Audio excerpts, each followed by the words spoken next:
he asked me, hey, you've been in New York a little more than a year. Can you come and talk about it? And we can definitely talk about New York, but I was like, let's also talk about, you know, at least unless high school programs are different, when I was getting into, you know, looking at the schools, it was like, just get you into the BFA, get you into the program. And it's like, okay, you've landed on the moon, now what? What about the day-to-day of being a college theater major? And so that's what this is about. So this is everything I wish someone had told me day one of freshman year. Definitely don't want this to be a monologue. I want this to be a group scene, a dialogue. So any questions, you know, just ask. If you do have a question, just give me your name. If you feel comfortable sharing your pronouns, your grade, your major, and then I want to know your favorite, it's going to be a lot, but there's a reason for this, your favorite movie, TV show, play, and musical. And the reason I want all that, when I ask someone in the entertainment industry, what's your favorite movie? And they're like, oh, that's not an answer. You should have a specific taste, and maybe that'll be my first bit of advice. We are chefs. We are cooking up something for the audience. If you got a chef who has nothing to say, has no specific style, no specific taste, the food's going to taste like every other restaurant. So you should have an answer when someone says, what's your favorite play? Rosencrantz and Guildenstern are dead. And I don't even like that play, but I love that you have that answer. I love that. Good. So if you have a question, you're going to need to give me that information. And because I want to get to know you all, I guess where I want to start is with my favorite quote that I got from Peter Schneider. He came to speak to our class. He was the head of Disney Animation during Little Mermaid, Lion King, and he said, being in the right place at the right time is a skill, not luck. And I love that quote because, at least to me, I feel like it puts the power back in our hands. You know, I don't know about you guys, but I started to believe a lot of the time the kind of myth that society, my parents will feed anything. Oh, you got to get lucky. Oh, you're an actor, have fun waiting tables. Oh, you're an actor, you need luck. And it's like, yeah, you could use some luck, you could use some timing, but you have some more power than you think you do. And I think a story I want to start with, and then again, I know this is my workshop, but like definitely please, any questions, just cut it, you know. The way I got my manager. So I have a talent manager now he just told me that he set up a meeting with an agent that I'm gonna have after Thanksgiving. So I've got that to look forward to, which I'm very excited about. And I don't share that to brag, I share that to show you that you can do this too, and this is how. Went on Backstage.com, went on the resources list. I spent hours and hours and hours and hours weeding through all the New York managers, New York agents, made a list of reach out now, reach out later, don't reach out at all. And then I went back and spent more hours weeding through, looking at their website, looking at their social media, so I could personalize. I could be like, hey, I see you represent Courtney. I was in a show with Courtney, but just trying to make it as personal as possible. Out of the 36 or so managers, agents, 3 managers got back to me, 2 or 3 agents got back to me. The agents were all sketchy, so I said no to them. The 3 managers, they all offered representation, and I went with the one that I felt best with, and so that's how I got my manager. He would have no idea I exist if I had not done that.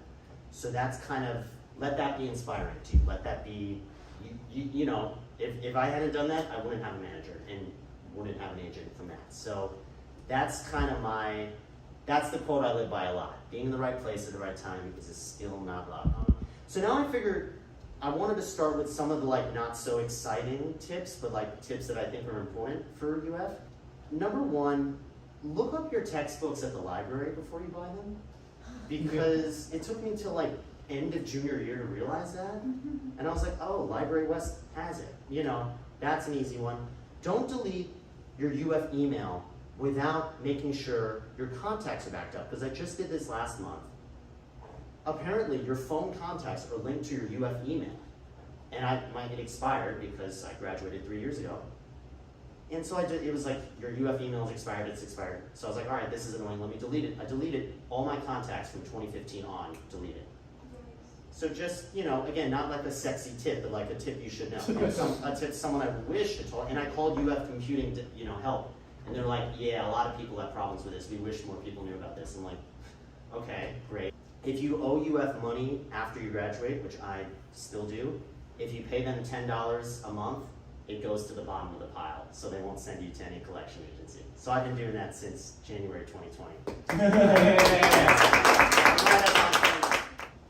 You know when you're in a show, and the show closes, but I don't know if you guys ever play this game. I play the game of how far can I go after the show closes where I could still do it in a second, you know what I mean? And then it starts to get sad when Like, oh, like 3 weeks have passed and I don't know my lines 100%. I know them 90%, and then a month, and then a year, you know, and it's like, you start to sing the song from the musical and you're like, oh, I don't know the lyrics anymore. Like, that's so sad. While it's in your blood, while it's in your bones, put on a phone, camera, record the monologue. Because when I had already graduated, I did 12 Angry Jurors, that monologue, which I still use for auditions. And like I had to get back into character, I had to re-memorize the monologue instead of, if I should have just done it during our tech meet. You know what I mean? It's like, it's so much easier. It would have taken me 5 minutes, just set it up, do it. I wish someone at UF had taught me that. They didn't, I just kind of figured that out. I bought 100 business cards and I never used them once. So with like my headshot, don't do it. Student films, be very, very selective about student films.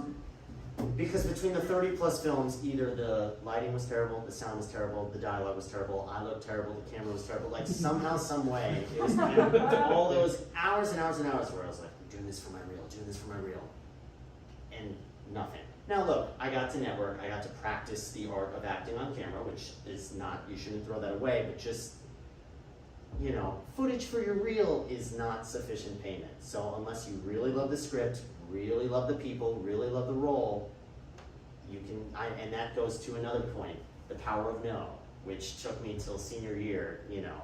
I think we all struggle with, because we think, oh, we're artists, we need to say yes to everything.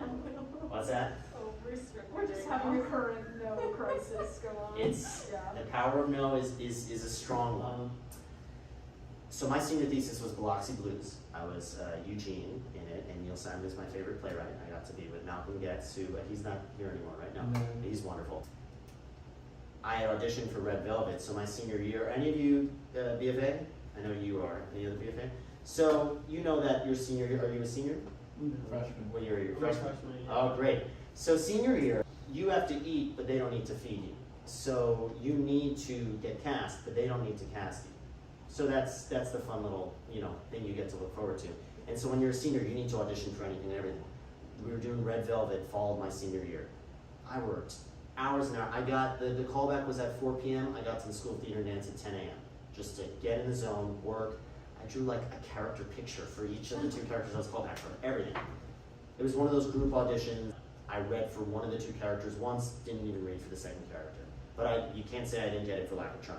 I don't get it. Everyone else in the School of Theater and Dance is in it but me, a senior BFA actor. And I was like, okay, great. So I'm the only one who's not cast. And then a month later, I found out about Biloxi Blues, which is a play much more near and dear to my heart.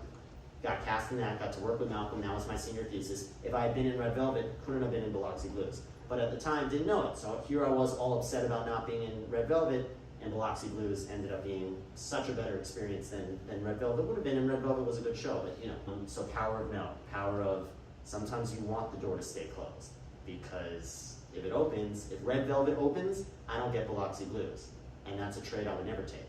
Anyone here at Florida prepaid?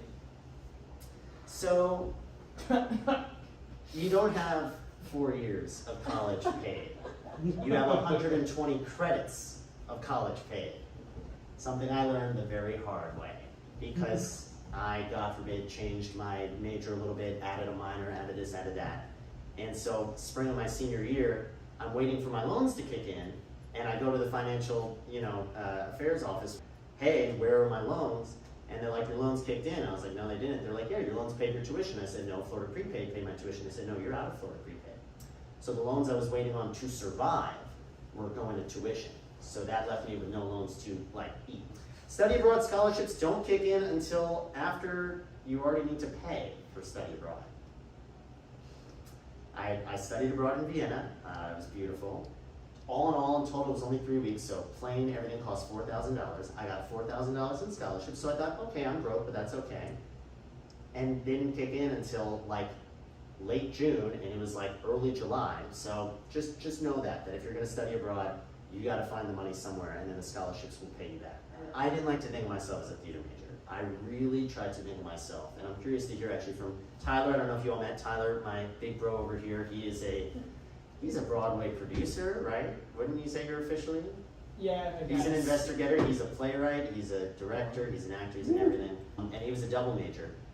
I don't like to think of myself as when I was here, I didn't think of myself as a theater major. I thought of myself as a skater who happened to study theater and play intramural basketball and work with the Gift of Life Marrow Registry to fight blood cancer, and do this and that and that and this. I think if you barricade yourself in the theater, it's not healthy, and it's not healthy for you as a person or as an artist. You know what I mean? It's like you should, like, I got a minor in mass communications just to get out of the theater building, you know, because I love theater people. Theater people are my favorite people, but theater people are not like normal people. And most of the time, really, I mean, you can spot a theater person from a mile away on campus, they're like, I'm gonna be on Broadway one day, and I'm listening to D. Evan Hansen right now. And it's like, that's not a real human being. Like, we are not real human beings. We are extra. We are meant to be on stage. We are meant to perform, and that's great. But like, most of the time in film, TV, theater, you are not playing actors. You are playing real people. And how can you know what real people are like if you're surrounded by us all day, every day? You know what I mean? So it's like, gotta get out of the theater building. And so, don't be a theater major. Be a gator who happens to study theater and happens to have a life outside of theater, because it'll make you a better artist and it'll make you just a healthier person. Hey there, hello friend. What is your, I'm putting all the late people through the ringer. What is your name? If you feel comfortable sharing your pronouns, your grade, your year, favorite movie, TV show, play, musical. Oh God. Start with your name. Pia. Hi She, Pia. they, she, Okay. whichever. Who knows? I forget the rest. I'm a senior psychology major. Oh. My favorite musical is Great Hawk. Oh, what's your favorite play? I only like 12 Angry Journeys. That's a great play. I know. That's a I great saw play. you in it. Oh, okay. Yeah. What's your favorite movie?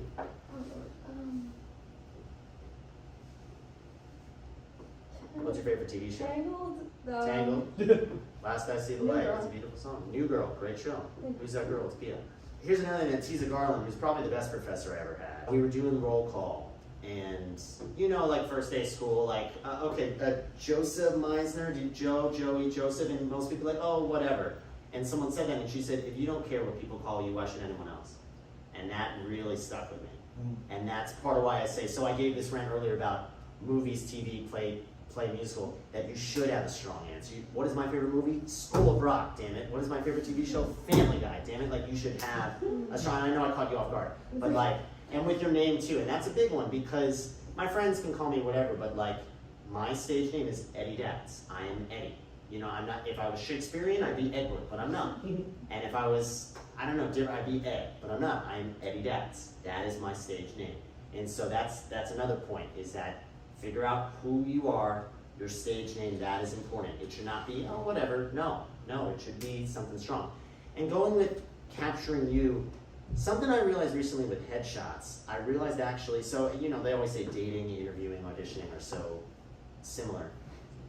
Learn from dating apps when it comes to headshots, because when it comes to headshots, you know, they say, oh, make sure it looks like you. That's what every casting director says. They say, make sure your headshot looks like you. I think what they mean to say, I haven't confirmed this with a casting director, so I could be totally off. You ever go on a dating app date, and you meet the person and you're like, oh, like, yeah, it is technically you, but like, it's the same human, like Siri would recognize you if you were doing face lock, but like, it's not the same person, you know what I mean? It's not like your headshot should capture like Joey, like it should capture, like, I love my headshot, even though it's 6 years old, so I need a new one. But the reason, I definitely need a new one, but I love it because it captures Eddie. I see that picture and I'm like, that is Eddie Datz in a shot. That is Eddie. And so your headshot, it shouldn't just look like you, like, physiologically. It should capture Seth. Like, yeah, this is Seth. It should capture your aura, your being, who you are, so that when you walk in, the casting director isn't like, oh, okay. They should be like, oh, there he is. Like, it's like the picture just popped up. So yes, that's, when you're looking for headshots, that should be it. And you should love your shot, because you're going to be using that shot on everything and anything. So that, you should be in love. If you're just like, yeah, I guess I like it, then you need a new shot. Then because you're paying for it, you need a shot that you were in love with. Hey friend, come on in. Hello. Come on in. What's your name? If you feel comfortable giving all this info, your name, your pronouns, your grade, your year, and then there's more, but let's start with that. Okay, Augie, he, him, freshman, a bachelor of fine arts with the concentration in musical theater. MT. That's Great. how Ethan told That me was- to say it. That was the most musical theater way to answer that question. Just so you know. Now you're not done. That was part one. That was Okay. part one. Favorite movie, TV show, play, musical. Favorite movie, Eternal Sunshine of the Spotless Mind. I have to do all three. All four. All four. Favorite TV. Okay, TV show, right now probably Cheers. Cheers. Oh, okay. Favorite movie? No, Yeah, I you already did did that. Play. Musical or play. Musical or play. Well, it's gonna be and, but Okay. Favorite play? Probably. definitely, not probably. Okay, Definitely. okay. Definitely. Why do you do theater? What play makes you say, yes, I need to do this? Definitely black comedy. Oh, who wrote that? I don't know who wrote it, but it's my favorite. Is that the one where they're in the dark the whole time? They're in the dark I've seen that for one. some of the time, yeah. And then favorite musical? Favorite musical, Company. Okay, okay. Social Security, no, I'm just kidding. And it's okay that you didn't, because I caught you off guard. Part of my lecture, part of my philosophy, and take it or leave it, and everything I say, take it or leave it. You know, if I say something that doesn't ring true with you, then be like, oh, I disagree. And if it rings true with you, then great. And if it is somewhere in the middle, then explore that more. I think you should have a strong answer. I think you are an artist, you are unique, you are individual. You should have something specific to say. You should have a specific taste. And so when someone asks, what is your favorite movie? Eternal Sunshine of the Spotless Mind. That is my favorite movie. That is why I want to be in movies. For me, Brighton Beach Memoirs. Every time I reread Brighton Beach Memoirs, I'm like, this is why. This is it. Every time I listen to Rent, I'm like, Jonathan Larson, bastard, you did it again. You did it again. Right when I want to get out, he pulls me back in. Okay. Not related by blood, but my brother's here, Devin. He is a playwright, actor, performer extraordinaire. Why was I talking about you guys? Besides the fact that I really like High school. High school. I was in high school then. Okay. So we all became very close from high school theater, and see how close we still are. Sophomore year, we all went back to see Crazy for You at West Boca. They sing the song No, No, They Can't Take That Away From Me.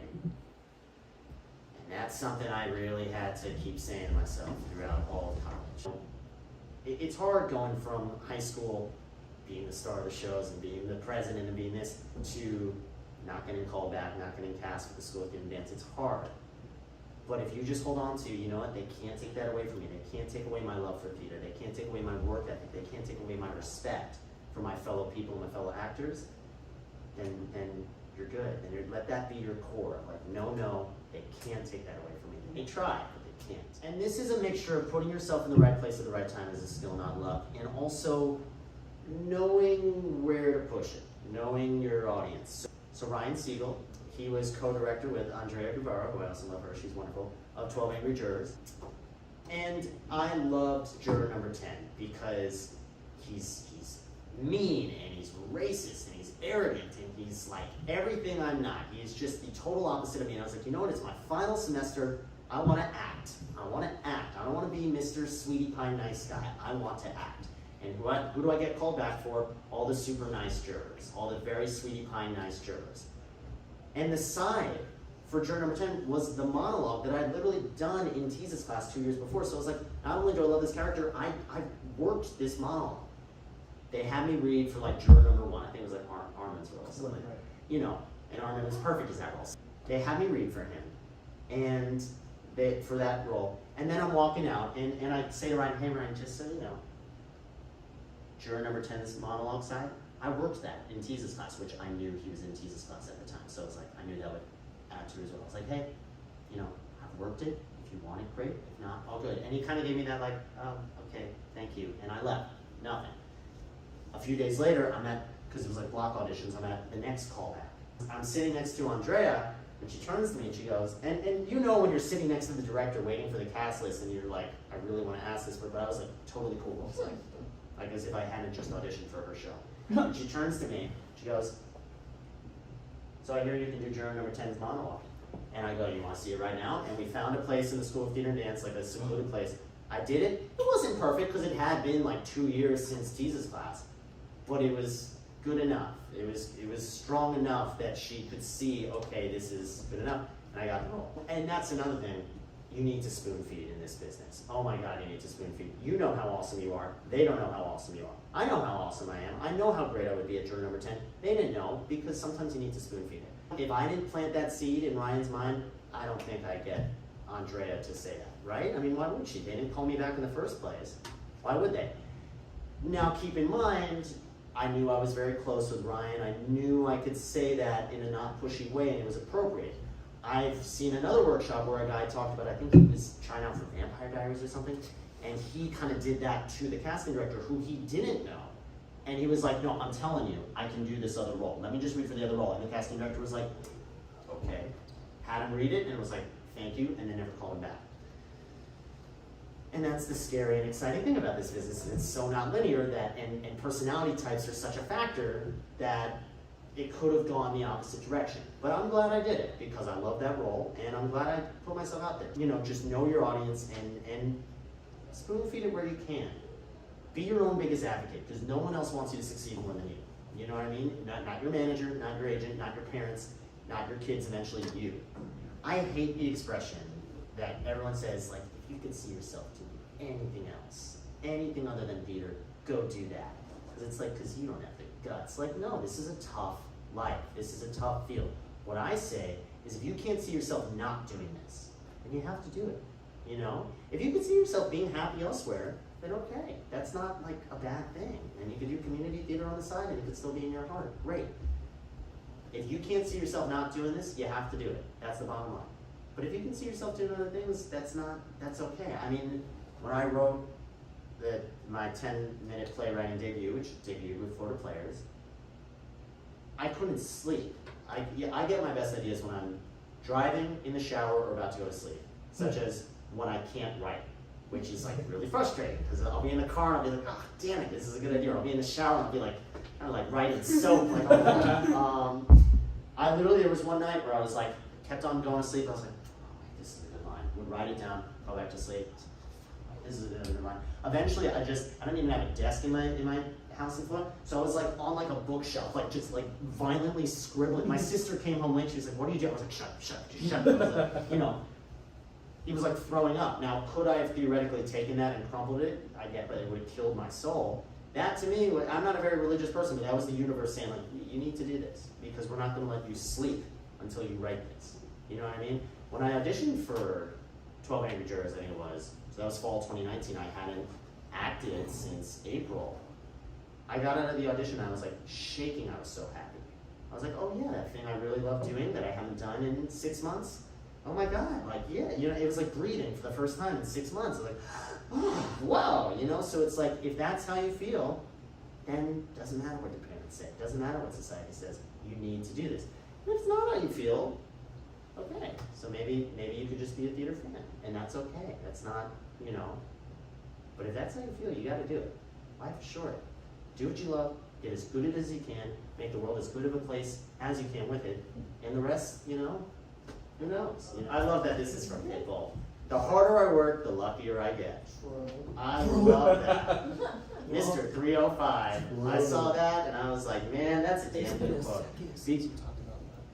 What's that? Are we having a Pitbull side conversation? I love luck. Yeah. You love, yeah. Well, that's the thing. I mean, everything that I have accomplished in New York, which has been a good amount. It's not nearly as much as I want, but it's been a decent amount. People have been like, oh my God, like you already have a manager. That's so lucky. I'm like, no, it's hours and hours and hours and hours of research and outreach and making sure my website looks pristine, which took hours and hours and hours and hours. So it's like, and it's still a work in progress, you know what I mean? So it's like, no, it wasn't lucky, you know what I mean? Yes, the sexy man in the middle. I have a question for you. Yes. Can you touch upon... Wait, what's your name, year that you graduated, pronouns if you feel comfortable sharing them, movie, TV, play, musical? Tyler Ellman, he, his. I graduated in 2017. Musicals, probably Newsies. Plays, probably... you can't say your own. I love Hand to God. Movie, it's probably a live action version of Cinderella. And then favorite TV shows, probably... I'm like blanking right now. I'm watching Love is Blind, but it's kind of shit. I'm vetoing that. That can't be your favorite show. You're too artistically good for that to be your favorite show. I don't know. There's so many different shows. I like Heartstopper. It's just very cute. watch it. It's great. Also, can everyone on Zoom, can you hear the answers from the audience? Can we get like oh, there's a chat. Wait, should I? Yeah.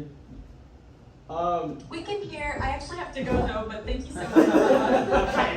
Bye. Thank you. Hey, I would love for you, if you don't mind, if I'm jumping the gun, let me know. No, please. I'd love for you to talk about what it's like being a working actor in New York, what's your day-to-day like, and then also, how has the UF infrastructure, the people, have you stayed in touch with people, have you not? How have they helped you, set you up for success after college, and how have they fell short? That's a terrific, like 5 questions in one, and I'm going to try to tackle them all. So that's a good segue into New York. I'm going to answer all that, but I'm going to start with, if you're going into New York, and this is not advice you want to hear, but I think it's good advice. I was told by a professor here, you should not go into New York without at least $2,000 in the bank, which as a college kid, I was like, that's a lot of money. That is an irresponsibly low amount of money. If you go into New York with $2,000, you are back in a month. You should go in with a job, with wherever you're living, whatever, and a game plan. And I mean, if you want to sleep at night, $20,000. I went in with a lot less than that, and it's been like mouth and nose, just barely above water for 15 months, which is a scary place to live. Now, no one can make a living in New York, but it's could have really used like $10,000 more just like a cushion. So yeah, I'd say 2,000 is dangerous. And I have family in New York that I stayed with, and I went in with a job, and I have a very special deal with a family friend where I'm living, so I'm paying very low rent, and I'm still just barely making ends meet. So yes, it may not be what you want to hear, but you may not want to move to New York or whatever right out of college when you barely can pay for Subway at the Ritz. I know that's where I was at. You might want to go home and work for a year, and I know, no, that's horrible. Unless you've got family that can support you, then great, go for it. But if you don't, like I really didn't financially, yeah, you may want to. New York, I always say it's too cold, it's too expensive, but I love it. It is, if you love fast pace, if you love go, go, go, go, go, which if you can't tell, I do, it's the greatest city in the world. It's great, it was absolutely the right move. God, I miss Florida, I miss the weather, I miss my family, I miss my friends, but I love New York, and I'm loving it broke and theatrically unsatisfied. So once things start picking up, it's gonna be magical. I'm loving it like bottom of the barrel. And once it gets up there, it's gonna be like, whoa! So I work remotely for a very flexible job. I have found a big thing with New York, you're never gonna get both flexibility or stability. And it's kind of always finding that balance. My job is pretty flexible, not very stable. Some weeks I get 9 hours, some weeks I get 30 hours, which makes budgeting impossible and keeps me on edge. But I have friends with more stable jobs that are not as flexible. I didn't move to New York to have a survival job. I moved to New York to be an actor, playwright, director, stand-up, voiceover, all the above. So you got to have a situation, and you got to get creative with it. But you got to get it. You're not there to do the job you hate. That is a means to an end. So you got to get creative. I know a lot of people work in the food industry because it's good money. But I have a friend now who she said like it's a good job, but there's like very few blackout dates where like she's not allowed to take off. Like it's very restrictive. And that's, I think, not good for an artist. Every day looks different, every week looks different, every month looks different, which is exciting. Submitting auditions every day. It's a lot of making it happen yourself. I performed at the Broadway Comedy Club a bunch of times, stand-up comedy, because I reached out. I did the same thing that I do with managers and agents. I went to the list of comedy clubs in New York. I reached out to all of them, asking about open mics, performing opportunities. I reached out to Broadway Comedy Club, and they called me. Which was like most of them don't even email you back to say, received. So like, he's like, hey, you want to perform? I was like, oh, yeah, great. And people were like, wow, you're performing at the Broadway Comedy Club. How lucky. No, I mean, it's lucky that he called me, I guess, but he wouldn't have called me if I hadn't reached out, So again, put that power in your hands. Being a multi-hyphenated artist is very fulfilling, but very hard to balance. I don't regret doing it. I got a short film in April that was all acting. It was a comedy film, but he said to me, oh, like we talked over the phone, the director, I applied through backstage, and he said, oh, don't worry, I know you'll be good, I've seen your stand-up, which I thought was very interesting. That my stand-up was what pushed him over the edge to cast me in this not stand-up role, this comedy acting role. That's what pushed him over the edge. So right when I think, oh, maybe I should really hone in on another, I think one does help the other. But it's a balance. I mean, I was in 2 shows in October, which acting great, had no time for stand-up, had no time for playwriting, had no time for directing. When I was doing more stand-up, it was because I wasn't in a theater show. Been doing a good amount of background work. That's something I do recommend. It is the easiest and most difficult way to earn a buck because you're getting paid to stand around and talk to people and eat and be on set, but you're also standing around for 10 hours doing nothing, often in the freezing cold. They love to film summer scenes in the winter and winter scenes in the summer for no reason. I was background on a film with Anne Hathaway, which was really cool. We were this physically close. As Troy said, Eddie, if you had farted, she would have smelt it. That was a Troy Burkeism. It's true. We were in New Jersey in January. It was interior. Okay, great. 1 long sleeve, 1 pants. They didn't have the heat on. So it was miserable. It was like 20 degrees. And we were like, the background were violently shivering. And it was hard, you know. But you're getting paid to just sit there and freeze. So I like, is it easy money? I don't know. You tell me to sit there and freeze. I don't know. I mean, you're not using any brain power, but it's emotionally and mentally exhausting to be like, you know, shivering. But you know, it's a good way to help pay the bills. I will say that before I was here, and then background kind of took me here. Background with my survival job, and it's also how I'm now SAG eligible because I got 3 SAG waivers. So Central Casting and Grant Wilfley Casting are 2 New York ones. Again, please feel free to reach out. I'm happy to send you any and all of this. Another thing I did with the Backstage resources, I looked at all the casting directors, reached out to all of them, and when I looked them up, I liked all their Facebook pages, looked them up. That's how I got the Anne Hathaway one, which got me 2 of my 3 SAG waivers. I liked their Facebook page, and then I was scrolling through Facebook, and I saw looking for people to play white male teens. I was like, okay, that's right on the money. You know, I look forward to the day I never do background again. I mean, it's not what you're moving to New York or wherever to do. Speaking of moving, something that I think you should do, I know I've told some of my younger friends about, I did this right after I moved. I made what I call a contact map. So it's a Word document of just bullet point lists of where everyone in your life is. So I had New York, LA, Chicago, Orlando, all over the place. New York had more than everywhere else combined, between family, between theater friends and not theater friends. That was important for me to have not theater friends. And it's really made the move a lot easier. So to all veer back to Mr. Ellman's question, when I moved to New York, I reached out to everyone on my list from my contact map. Most of them Gators. There's a ton of Gators in New York. I know they're all over the place, but there's a ton of Gators in New York. And that has made the move a lot smoother and a lot easier. Has been having that sense of home, that sense of familiarity. That's important for me. Having family there, but also having a ton of Gators up there has been good. And that kind of goes with another point. Maintaining friendships is a skill. And that's something I really learned in college. You know, it can't just be, oh, when I see them, we get along. You know, the 4 of us, we call ourselves, we're not friends, brothers, because we maintain it. You know what I mean? It's like you can't just hope that you stay friends. You can't just, you know what I mean? So that took effort on my part to reach out to every single person from UF in New York. Some of them were very happy to see me. Some of them were like, oh, I'll see you when I see you. And then, okay, fine, then I just don't see them. But I definitely recommend reaching out to everyone that you know is in that place. Just, it's good networking and it's good for you just to get your feet on the ground, you know? To Joseph Meiser. Yes. Yeah, gotta give it, he, him pronouns. Senior BFA acting major. My favorite movie, no, The Birdcage, actually, is my favorite movie. I love The Birdcage. Great movie. Favorite TV show, Dawson's Creek. Like, no shame. Favorite play, The Flick. I like The Flick. Annie Baker. And favorite musical, Jesus Christ Superstar. Yeah. Yes. Yeah. I've got a story about Jesus. I know you do. Okay, all right, yes. Going back to auditions, what are your main platforms for finding auditions now, and like how many do you think you do like a week?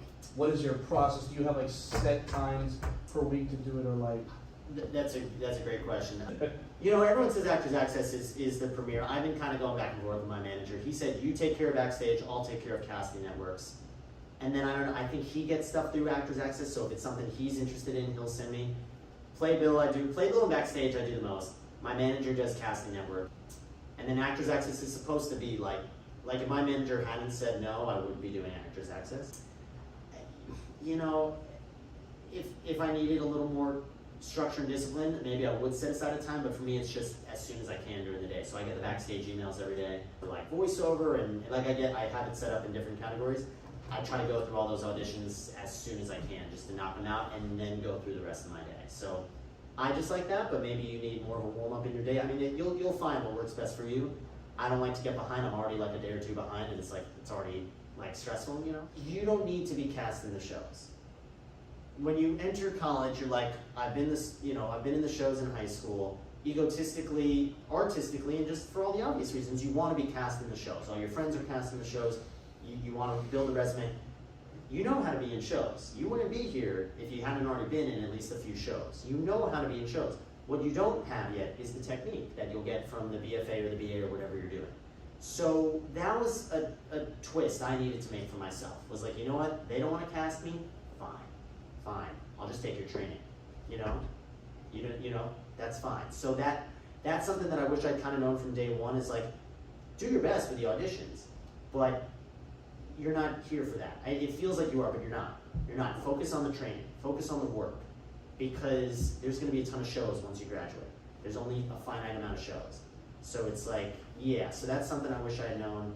Based on what you were just talking about, when you're doing the work and you're having breakthroughs and great moments with your teachers, or just with your fellow students when you're doing outside of class time work schedules, then the question is, when you feel like you're stuck, or you're like, oh, I don't know why this isn't working, but I could be doing it better, but I don't know how to do it. There's that feeling of like, whatever, like this scene's not working. What do you do when you don't have your teacher right there? Especially in New York. Like, you're doing a monologue, but you're like, well, I don't love it, but what else? What do I do when I don't give a stellar performance? I know it's hard. Well, and that's no, that's a great question. And that's to quote Tiza, who's quoting Michael Chekhov. So it's not really quoting Tiza, but she's the one who taught it to me. Technique is for when talent doesn't come to work with you. So that's where the technique comes in. When you're not feeling it, when you're not, we all have raw instincts. We all have raw talent. But sometimes you look at the script and you're just not feeling it. That's where the technique comes in, and that's where... So I guess to go in, I did have some acting hacks that I could get into. One thing I love is the exaggeration rehearsal, where everything you do is to the nth degree. Nothing is good, it's blessed by Zeus, and nothing is bad, it's damned by Hades. And usually it takes me to the energy that I should have been. Because I think a lot of us like to do this like kind of cool, like, oh, we're not going to be too over the top, and it actually is just low energy, and it's just us not being vulnerable. And then when we exaggerate it, it's actually just taking it to where it should have been. The live audition is so much better because it's the energy is there. I mean, that's why I flew in for this, because he was like, you could do it over Zoom. And I was like, yeah, but this is so much better, I think. Hopefully you think so too. But it dies in the moment. Whereas when you record a self-tape, most of the time they're not even going to view it, literally. I have a ton of YouTube submissions that are on this, no views, no views, no views. I'm like, well, great. But you have that now. You have that monologue, you have that song. And it's great when they give you the sides, because now this is something that you didn't already have prepared. So it's like, oh, this is like a really good scene, or this is a really good audition monologue. I'm going to film it, send it to them. Oh, they didn't get back to me. Whatever. No, they can't take that away from me. I'll just put it on my YouTube, put it on my website, and now I have another great audition monologue. The play that goes wrong, a play I would kill to be in. I worked my butt off on that. I submitted for like 6 different roles, and out of one, all the videos are good. One of them is a really good comedic British monologue. They didn't even view it. Those bastards. Didn't even view it. Now whenever I have a comedic self-tape request, a comedic British self-tape request, I have the play that goes wrong, which I wouldn't have had before. I wouldn't have thought of that on my own. And now I have that. So do that with self-tapes. Make the most out of self-tapes. And make the most, I don't even have this on the list. Make the most out of your homework assignment, like essays. This is something Tisa taught us. Name your essays. Don't just be like research paper number 1. Give it a title. Treat it like it's like a piece of writing. Because then that's part of your writing portfolio. You know what I mean? So like use that, Seth is like, What's a writing portfolio? So especially if you want to So like I have on my website, I have voiceover section, acting section, I have a writing, directing section. And part of my writing section isn't just the one 10-minute play that I've written, but a ton of essays that I've written. And I noticed Ken Ludwig does that, who wrote Moon Over Buffalo, Leading Ladies, Lend Me a Tenor, Ain't Crazy for You. He has like just on comedy, on mysteries, on this. It's just like what I think a writer should do. So it's like, just try to two birds, one stone as much as you can. So it's like, you have this audition, don't just do it just to do it. Do it and like use it. Like, okay, this is content now. This is mine now. It's like, okay, I have to write this like 300,000 page paper, like gross. Okay, great, but now I have this whole thing to send to jobs, to show, you know, whoever's looking. A friend, Kelby Alter, who's also a Florida player, is, she said about me senior year, she said, I'm very facey, which I think is a really great way to be in theater. You should show your face. You should. The sketch show that I was in July and August in New York, I keep on coming back to see their shows. I haven't been, like, it's like a rotating cast, so they just call you back when they call you back. And I haven't been called back since, and I'm going to work, because like I thought I did really well. I keep on showing up, I keep on showing face. If I didn't keep on showing up, they would never call me ever again. I mean, maybe they won't anyway, but like, because I keep on saying, hey, I'm here, you know what I mean? That half the battle is just be there, you know what I mean? And also, you can't say support the arts without supporting the arts. So like, you should be at as many arts events as you can. I mean, this is obvious, but you think it's obvious, but it's actually not. Be nice to everyone. You're actors, you can act nice. I was voted to be the speaker of the College of the Arts commencement because I was really nice to everyone. And I certainly didn't feel like it for 4.5 years, but I did it anyway because I'm an actor and I can act nice. You know what I mean? It really goes a long way. It really, really does. It doesn't matter how pissed you are, it doesn't matter how angry you are, be nice to everyone. This is an audition right now. I'm auditioning for you, you're auditioning for me. This is all an audition, you're always on. And so, just, you gotta remember that. You can't have a slip up, you can't have, oh, sorry, I know I snapped at you, but I'm just having a bad day. They didn't cause it, you can't take it out on them. Yes? And then, what is your thoughts on being overly nice / overly like get to know me? Because especially in settings like you're auditioning and you're just sitting there and you're surrounded by other artists, so you want to talk, but it's also an audition room. So what's the sort of protocol? And also just on the subway, you see someone you know, but it's like you're in the subway. What does that mean? That's it. Well, you asked me for money. No, I'm just kidding. That's a great question. So I'm gonna caveat what I said. So when I say act, I mean when you don't naturally feel nice. But when you do naturally feel nice, people can smell BS. So be honestly nice. Don't be, you know, and that's something that everyone says about LA is that everyone is so fake in LA. I've never been, so I can't say. But I've heard that left and right, that they say like, it's so like, never, oh, you can't help me? Then I'm on, never, oh, you can't help me? Okay. It shouldn't be like that. It should be genuine and it should be true and it should be, you know, that's part of being a person and being an artist. You should want to connect with people. When I say act, I mean act when you don't feel like being nice, then just act anyway. But yeah, don't, again, like dating, like interviewing, don't be too, you know, like puppy dog. It's like chill, you know what I mean? It's like be nice, but like grounded too, I guess. And I read this in Acting Professionally, which is the best acting book I've ever read. They'll give you a compliment when they think you need it. They'll give you the job when they need it. You don't need to be complimented anymore. You're great, you're great, you're great, you're great. There, I just complimented you. You're great. You never need another compliment again. What you need is the job. You need the role. So, you know, compliments don't pay the rent.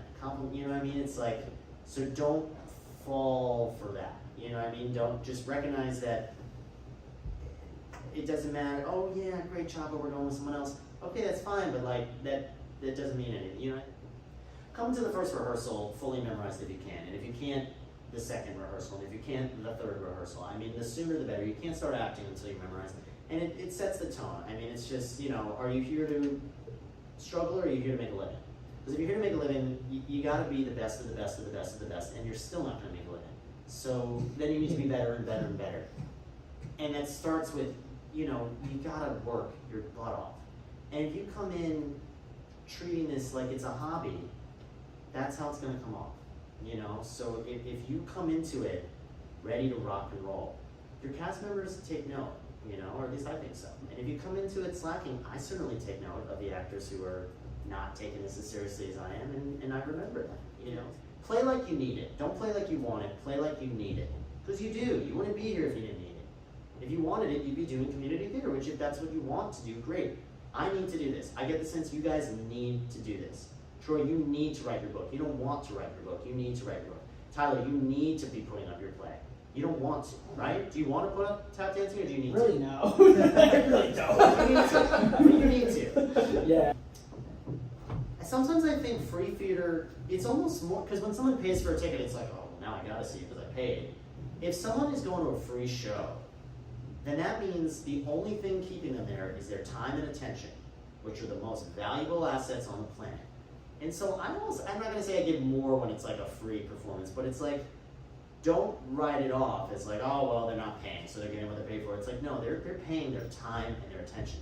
So if an audience, like that's something Tiza once said. She said, what's a good audience? An audience that sits there and is not rude and is quiet. That's a good audience. So you're like, oh, that's a bad audience. They didn't laugh at anything. They're a good audience if they paid their ticket and they sat there and they paid attention and they didn't throw tomatoes at you. That's a good audience. Give it your 100,000%, because why would you do 99%? That doesn't, you know what I mean? It doesn't make sense. You know, give it your all, because then if they don't like the show, you can say, well, I gave it my all. So I mean, I couldn't have, you know. Whereas if you leave something on the table, then you'll never know. Whereas if I took it all. I took it all. Here's another one. I just have fun. Have fun. And that sounds so simple, but the reason I say that, I was going through a bit of a stand-up plateau. I don't want to say plateau. There were still good shows, but it was like 2 or 3 shows in a row where I was like, it was good, but I don't know. I just something. And then I just went up right before another one. And I was like, have fun. And you can see in the video a subtle but significant difference. It's just a huge, I had so much more fun with it, and the audience had so much more fun. And a big problem I have with Broadway is that a lot of them are clocking in and out of work. And it's like, yeah, they're hitting every note, but there's no heart, there's no fun, there's no, you know what I mean? It's like, why are you doing this if you don't love it? Why are you doing this if you're not having fun? 6, I saw with Tyler, the best thing I've seen since I've been in Europe. Because they had so much fun, and so we had so much fun. I won the lottery for Hamilton. Even when it's not that good, it's still good, because it's Hamilton. They hit every note. That's how I felt about Hamilton. Very phoned in, very, I want to be in the room where it happens, not I need to be in the room where it happens. That's how it felt. It felt like you wanted to be in the room where it happens. It felt like, I probably won't throw away my shot. I will not throw away my shot. Maybe I will, maybe I won't. That's how it felt. Play like you need it, not like you want it. And have fun, because the auditions I have the most fun, I usually book. And the auditions where I'm in audition mode, I don't usually book. Jordan Sasan, another, she was in my BFA acting class. We all saw each other showcase auditions. I used to do, like freshman, sophomore year, I would do Eugene O'Neill and Oscar Wilde, because I thought that would impress the faculty.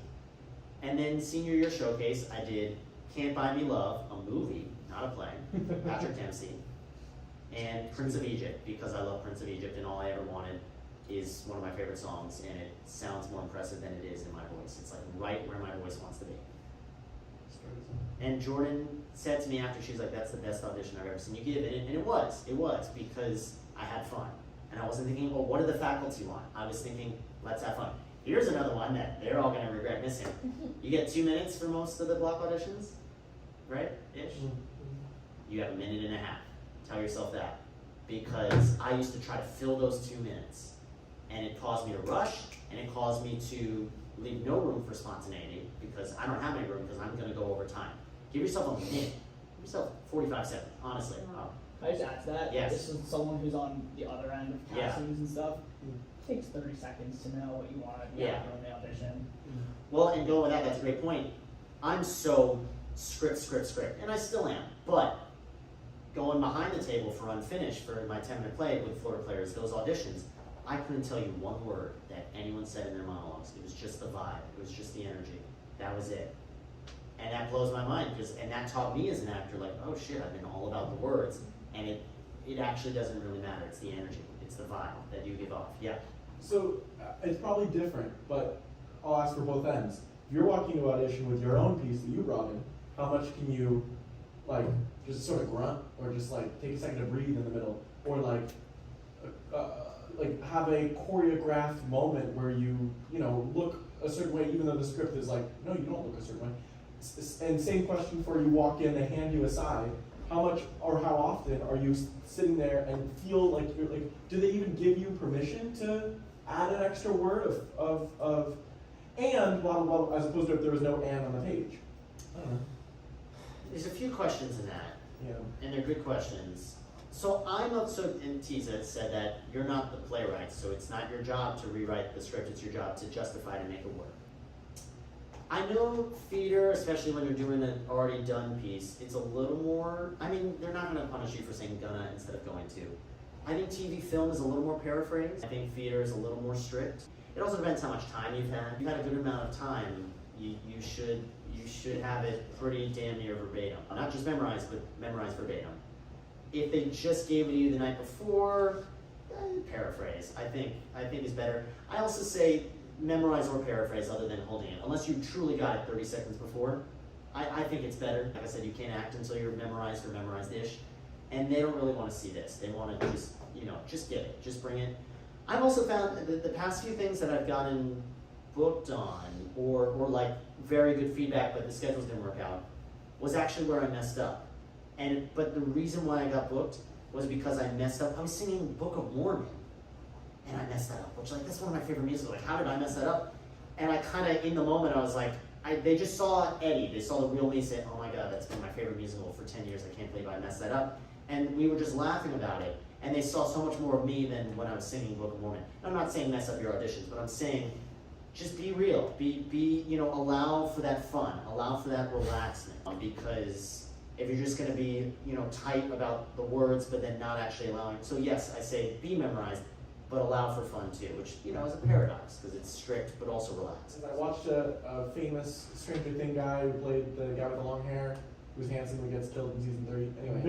Billy. Oh, surprise! Actually, really bad. But I watched his pre-screens for the show. Yeah. And one of the things he added, making it overtime, or no, let's say it was perfect time, 2 minutes.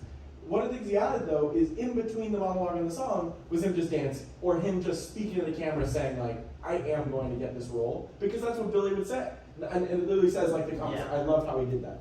And then he got the role. But the question is, how often in your pre-screens are you taking any freedom or using the beats in between a monologue and a song or before your song starts, or using something other than just a slate? That's a great question. It really does vary. I mean, and that comes with not only being a good actor, but being a good professional in the acting business, in that you kind of feel it based on how descriptive their stuff is. If they're just like, just give us a minute monologue, then it feels like honestly they're not even going to watch it. But if they are, they don't want too much out of the box. But if the more they give you, that means like, hey, they're probably going to view this because they're putting a lot of time into giving you notes. I mean, in general, with script analysis, as long as it doesn't, like something my cousin Joanna said about Wicked, that she loves about Wicked, is that it flips Wizard of Oz on its head without changing a thing, which I think is a really cool way to describe Wicked. If you can do that, if you can add something that isn't in the script, but it doesn't counter anything the playwright is giving you, then I say it's fair game. For example, 12 Angry Jurors, Reginald Rose has that juror number 10. Is like coughing in the beginning, he's sneezing in the beginning, and he remarks on it like once. He says, oh yeah, it's just a summer cold, and that's it. And I was like, Reginald Rose is a damn good playwright. It wouldn't be there for no reason. I mean, maybe just to add to the just nuances, but I was like, I feel like there's more there. And I realized he says it like right after someone says like, oh, this is an open and shut case, which I kind of A to B, B to C thinking okay, I've heard that like hatred, racism is like a poison in you. It's like a venom in you. And so every time that someone said something about the kid on trial, just assuming he was guilty because of his race, and then from there, any time that my character said or did something explicitly racist, would start to cough, would start to sneeze. He didn't even realize it, but it was the hatred spewing out. That was a character choice of mine, because it doesn't interfere with the character. And Reginald Rose could see that and be like, oh yeah, that's not what I had, but okay, great. Or he could say, yes, you got it. I was giving you a hint and you took it. So it doesn't interfere with the character. In my opinion, it only adds to the character. It's what I think Michael Chekhov calls jewelry, the character jewelry. It's just like a thing, just like another, a bracelet metaphorically, is that every time he says something racist, his body reacts. His body is making him sicker. And then at the end, you probably never noticed this, at the end, when he's finally admitted that maybe the kid isn't guilty, he starts to almost cough, and then he doesn't. It's like his character has like gone through that full arc of, you know what? His body is kind of releasing the hatred a little bit, which is releasing the venom, which is releasing the toxic, which is releasing the cold a little bit. And he doesn't cough at the end, and he leaves. Whereas in the beginning, he was hacking up a lung. Because in my opinion, he had poison in him, he had hatred in him. Doesn't interfere with the playwright, I think it adds to it. So, and that's where, you know, it's called a play. You know, play around and see what works. For Cuckoo's Nest, because my hands get so dry, I was always putting on moisturizer. Eventually, I was like, you know, I feel like my character would have moisturizer, so I made that a part of the character. And that kind of led me to, his hands were a big part of his, like, isms, because he was, the secret that I gave, which that's, if you don't know the actor's secret, that's a big one, is have a secret that your character has. It helps keep you engaged. It could be abstract, it could be concrete. I like concrete, I like secrets that have to do with the story, but if you know what I mean, if it doesn't, like, Malcolm taught us about secret. He said he knew an actor who, his secret was that his character is balancing like a tricycle on his head the whole time. And for some reason, that gave the actor what he needed for the character. That sounds ludicrous to me, but it gives you what you need, that gives you what you need. I like it to have to do with the character. So my secret for 12 Angry Jurors was that the cough is you know, the venom. Or, no, the secret was that he was racist because his wife left him for a black man. But that was, I told you guys about that. Yeah, you did. So that was more secret, this was more jewelry, the coughing.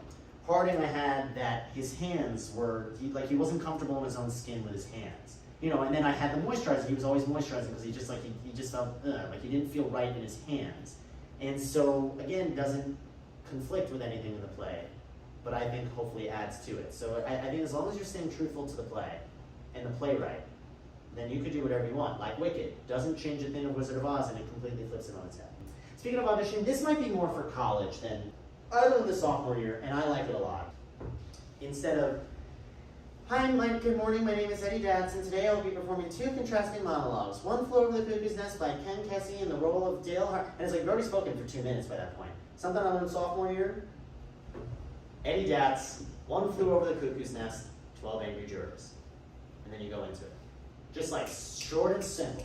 Because you're already, I was exhausted by the end of it because I was in high school district thespian mode. Now, in New York, honestly, I haven't gone on a ton of in-person. Most of the stuff I've gotten has been through virtual callbacks, actually, just because of, you know, the world we're in with COVID. But when the last show that I booked from an in-person, it was a 10-minute play festival. And I went in, and because I didn't know them yet, like this might be more for college because you already know the professor, so you don't really need to like introduce yourself. You can just like, this is me, this is what I'm doing. And be nice, but you don't need to like, again, try too hard. You don't need to be puppy dog. You don't need to be, like me. Just like, this is what I am, this is who I am. Take it or leave it. It's your loss if you don't want it. I'll go do my training, you know, on my own. If you don't want to cast me, fine. Opposed to, please cast me, please cast me, please cast me. And they're like, no. Opposed to, you want to cast me, great. If not, better. I went into this, and I was like, you know what? I literally said something, they were like, what are you doing for us today? I was like, I want to have some fun today. You guys like Entourage? And they were like, yeah, sure. I was like, is that okay if it's a little inappropriate? They were like, inappropriate is great. And I did Ari from Entourage, and I got it. And it's one of my favorite monologues, one of my favorite characters from one of my favorite shows, not my favorite show, but one of my favorite shows. My favorite dramedy, I'll say that, it's my favorite dramedy. And I did it. So that was more, because they needed to get to know me a little bit. Whereas like at UF, they didn't need to know me anymore. So in New York, I'd say that's different advice than I give for college, is let them see you. Let them like see who you are. So then would it be helpful to be like, hi, you know, I'm thinking about doing a song from Into the Woods, but if you would prefer, I could do a song from Entourage, and then they'll be like, actually, yeah, we prefer the dramedy comedy. So you do want to make a clear choice. Okay. I think it's a mixture of relaxed, but also like strong in your choice. So like, I didn't come in with, what would you guys like to see? I came in, hey, you know, I'd like to have some fun today. You guys cool with I do Entourage? I wasn't. Yeah, you weren't giving them multiple choices. If they had said no, then I had options in my head. So you don't want to bluff, because if they say no, you want to be like, oh, well. It depends too, right? If they on their vibe, you know. Yes. You don't want it to be like, well, I can do this, and this. Right. It's like, You know. It's, and that's part of knowing your worth too and being secure. And again, that's where dating, interviewing, and auditioning are so similar. It's you're like me back, opposed to like, look, I think you're great, I think I'm great, I'd love to keep this going, but if you don't want it to, then it's your loss. And you'd be surprised how that really works in dating. Whereas that took me a long time to learn that, opposed to, I started off as like, hi, I'm Eddie, and I really like you, and I'm really nice and really funny, and why don't you like me back? And it's like, now I'm just like, here I am, Yes. This is just me coming from Tim's class and everything, like with whatever. I think the sort of base that's being like echoed around here is that the people behind the table, they don't want to choose, they want to be given the choice. They want to be just given. I like that. Like you come in, it's like I am your person. I like. So it's Well, going along with that, and this is something we talked about in audition workshop my senior year. Difference between an audition that was perfectly fine and you can pat yourself on the back and you might get the role, compared to finished product. You got that role.